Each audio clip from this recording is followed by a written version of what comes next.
Bonjour et bonsoir selon l'endroit où vous vous trouvez pour nous recevoir en ce moment. Nous sommes en Île-de-France et pour cause. Pour la toute première fois, nous avons l'honneur de recevoir une des personnalités du monde sportif ivoirien. Son sport est un peu méconnu. C'est pour cette raison que quand nous avons eu vent de sa présence à Paris, nous avons sauté sur l'occasion pour venir le rencontrer. Il s'appelle M. Jean-Claude Deignan. M. Jean-Claude Deignan, de 2011 à 2015, a été le président de la Fédération ivoirienne du tennis de table. Quand je parle de ça, les Ivoiriens qui me regardent éthiques. En bon, ça existe? Oui, ça existe. Il est venu, il voudrait que nous l'aidions, et c'est ce que nous sommes venus faire. Nous allons rencontrer M.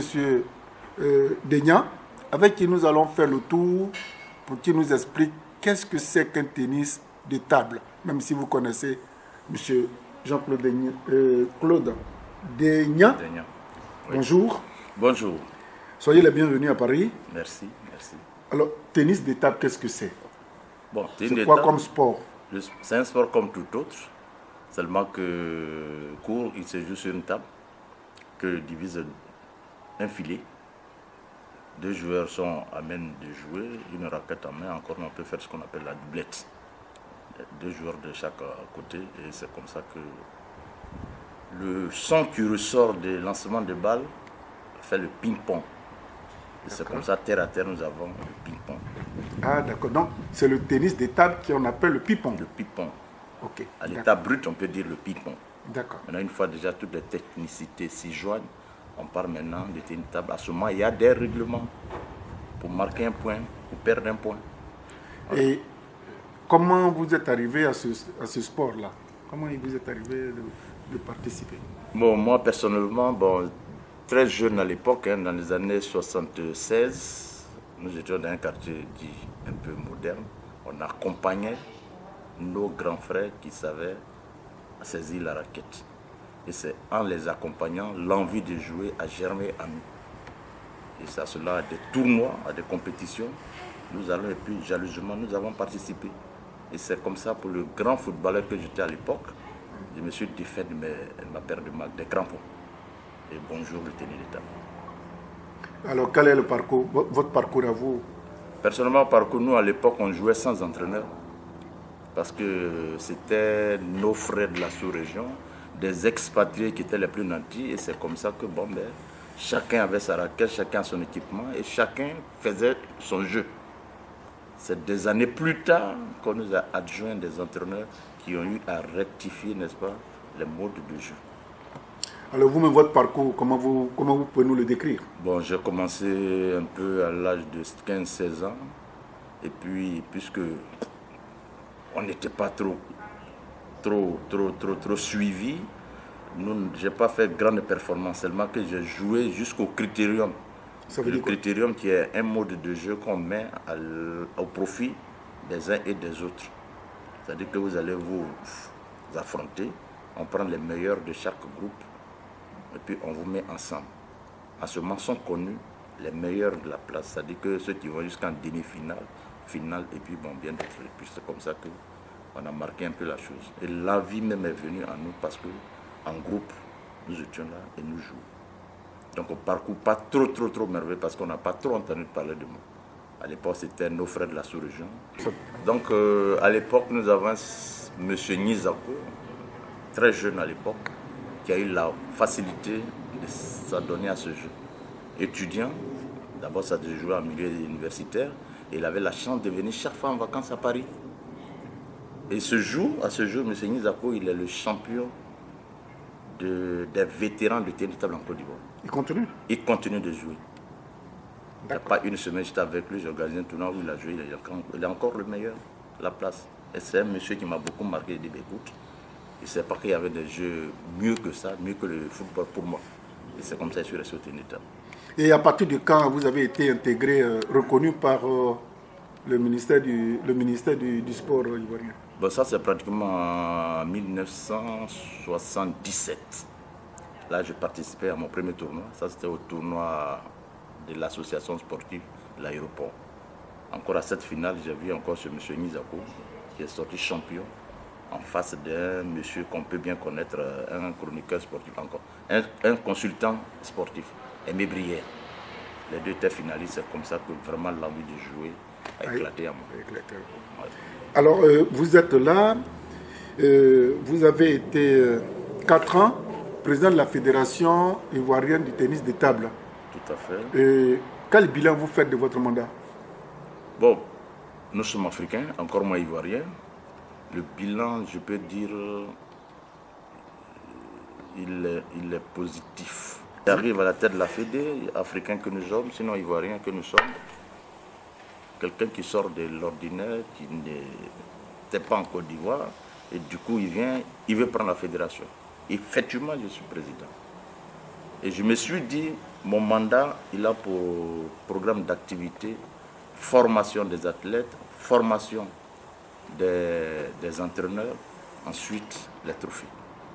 La promotion, en fait. La promotion. La promotion de la structure. Tout à fait. Et comme ça, je viens et puis, effectivement, ça marche.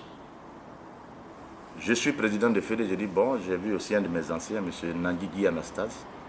Mettons-nous ensemble. Allons voir à l'échelle internationale le niveau africain.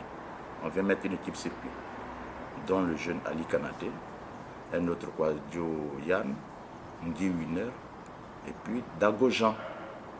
De tous ceux dont je parle, il y a 3 qui sont aujourd'hui en Europe, dont Ali Kanaté qui fait la fierté des Ivoiriens. Et qu'on n'a jamais entendu parler, que nous allons recevoir tout à l'heure. Et là, vous êtes à Paris dans le cadre, je peux dire, dans le cadre d'une signature, ou de plusieurs signatures, de plusieurs conventions de partenariat, parce qu'aujourd'hui, Kanaté est devenu non seulement sportif, mais il est devenu aussi l'ambassadeur. Tout à fait. Hein, l'ambassadeur du tennis de table ivoirien en France. Oui. Et là-dessus, il vous a concocté plein de programmes, de conventions. Oui. Et parlez-nous un peu de votre séjour, hein, l'objet de votre séjour ici. Bon, ben, le séjour, je l'énumère en plusieurs parties. D'abord, dans un premier temps, au programme, nous avons rencontré déjà France Volontaire. Qu'est-ce que c'est? France Volontaire, c'est une structure ici en France qui fait aussi la promotion de toute activité sportive. D'accord. Et on en a vu l'expérience en Côte d'Ivoire. Ils ont injecté, je pense, un élément au Comité national olympique. Ça m'a touché. J'ai dit, bon, écoute Ali, il faut qu'on aille les voir. On a pris rendez-vous avec eux. On a eu à les rencontrer, on a changé pendant 2 heures de temps. C'est une structure qui va nous amener 2 volontaires en Côte d'Ivoire pour le développement dans le même sens du tennis de table. Et c'est comme ça que l'accord a été acquis. On a échangé, on a pris rendez-vous pour une autre date. Je pense que lui, il est sur place, il va essayer de voir et puis je pense que ce sera un peu 5 mois plus tard que nous allons mettre sur pied, n'est-ce pas, ce projet. Ensuite, il faut rencontrer toutes les structures du tennis de table en France ici. On a aussi beaucoup bien de clubs que je peux nommer si vous permettez. On a le Grand, on a Saint-Rémy, bon, ben, aussi les voisins les Bretonneux, et puis bien d'autres. Et ceux-là sont prêts à nous recevoir et le programme il est en ce moment chargé. D'accord. Il est chargé.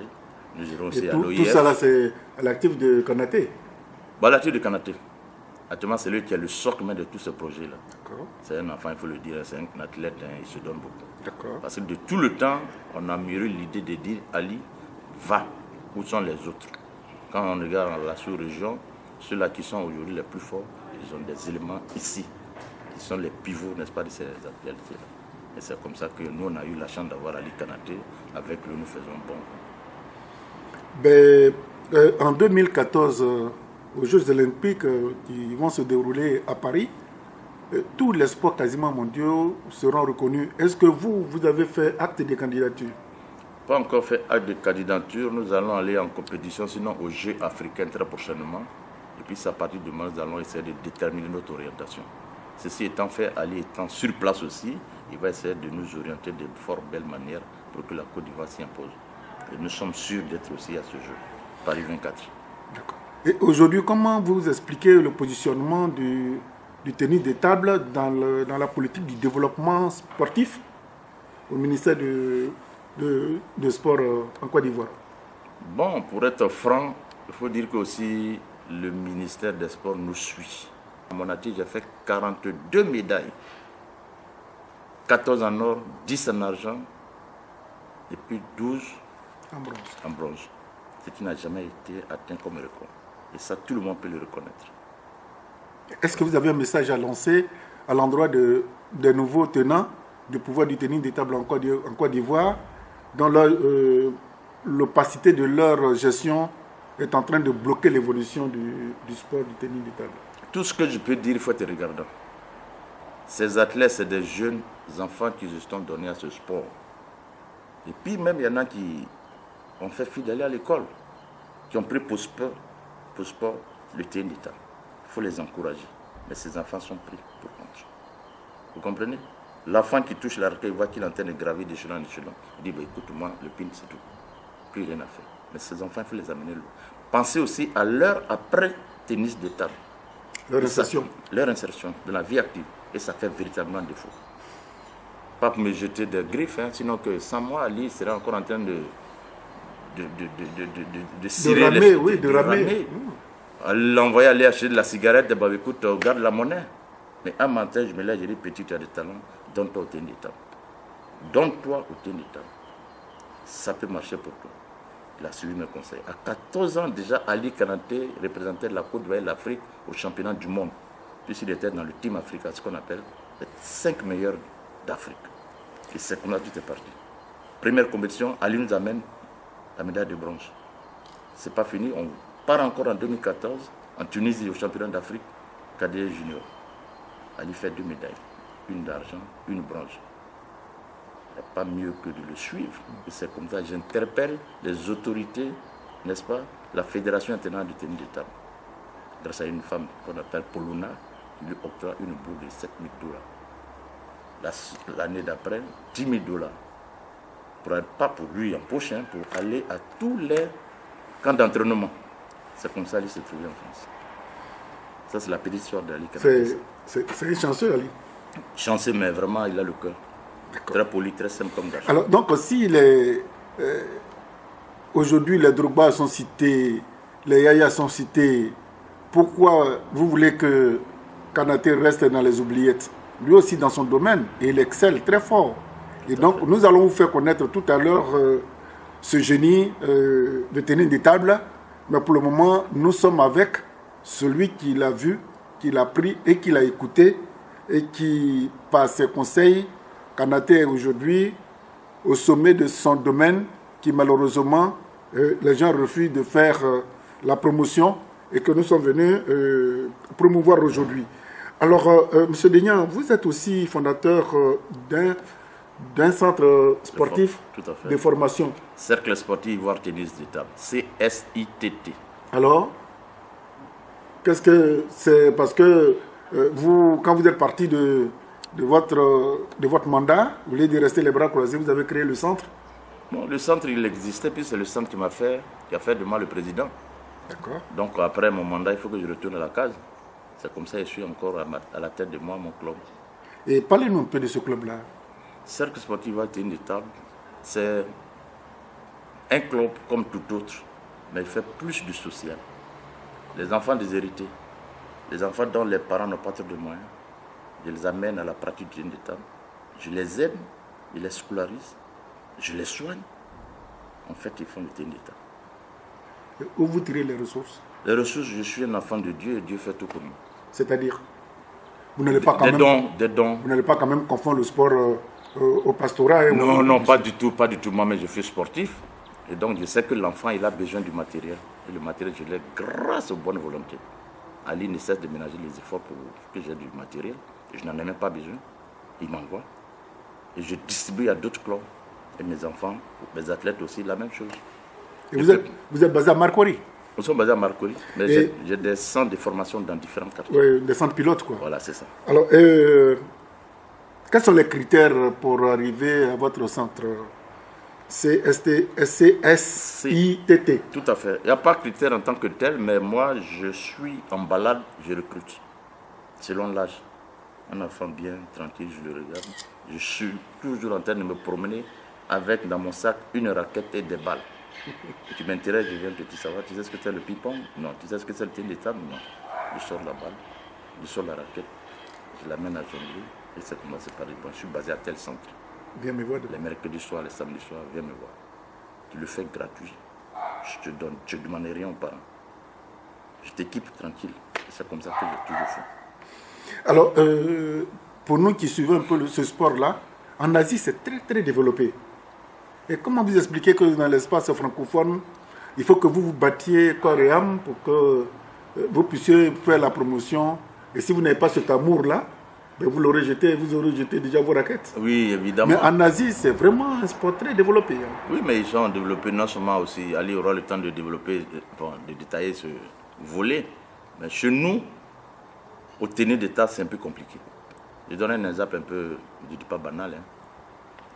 Les parents mettent leurs enfants dans des centres de formation de football. Oui, parce que Drogba gagne des milliards.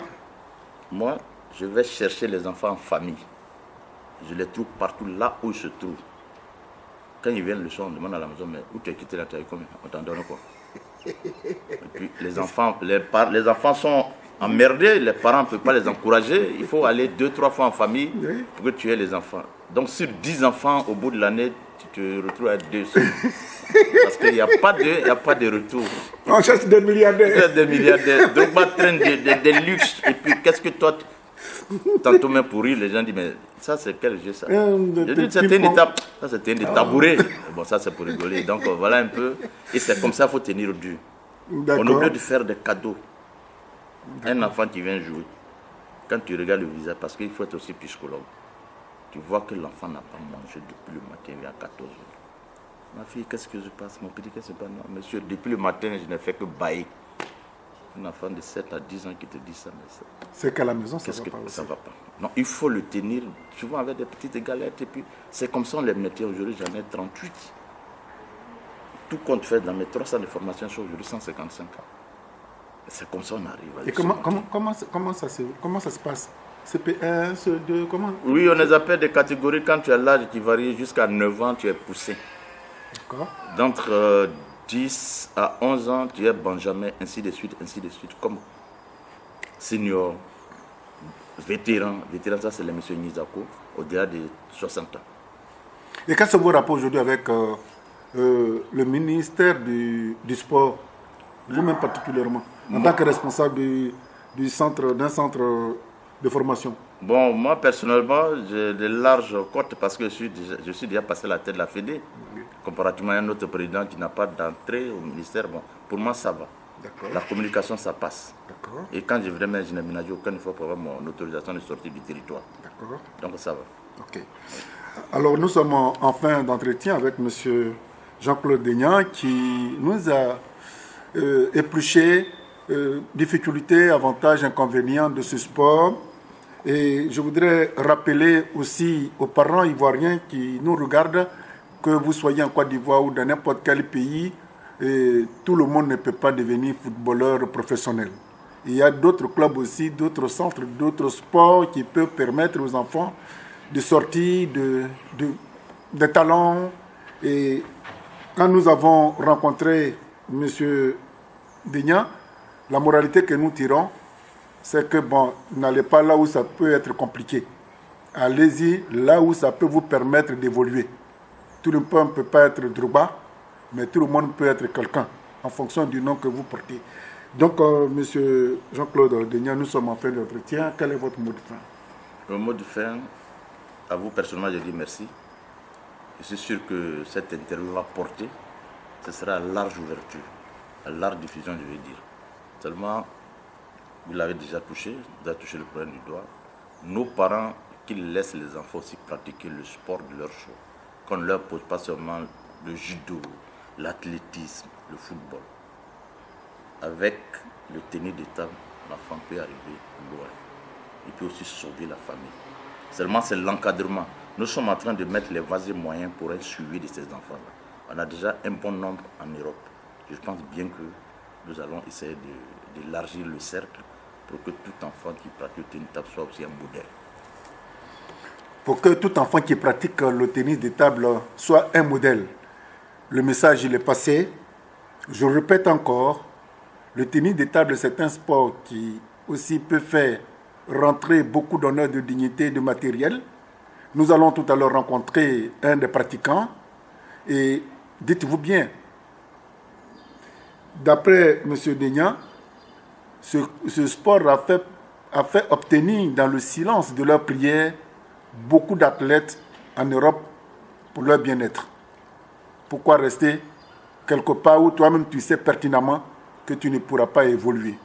Vous avez quelqu'un qui a la clé du bonheur, il s'appelle M. Jean-Claude Deignan, il va ouvrir cette porte. Il y a beaucoup de places, il y a beaucoup de lits, il y a beaucoup d'opportunités, saisissez là. Merci pour vous qui nous suivez.